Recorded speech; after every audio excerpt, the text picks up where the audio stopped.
احمد سولف لي عن اكثر شيء ما يبقى عندك، الزبون يحبه بشكل مستمر ويطلبه بشكل دائم يومي. خيار المحشي والله. انت تشتغلها؟ اي طبعا. وما تاكلها؟ واحنا اصلا يعني بن عن جد بهاي الشغله. اوكي، بس شلون تشتغلها وما تاكلها؟ كلش طبيعي. صدق؟ والله. يعني هساني والله ما احبها من زمان او ما اتودد لها، معذوره، بس انت تشتغل بالمهنه. انا تربيت على هاي المهنه.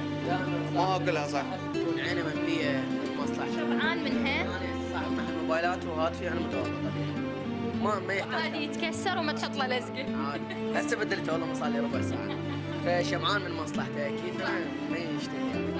زين، شنو يعني احنا ما نريد سر المهنه لا سامح الله، احنا ما نغشش مشاهدي قناه الفلوجه، بس شنو اصعب شيء انت تسويه اللي يطول اكثر، اللي ياخذ وقت اكثر، اللي يتعبك اكثر؟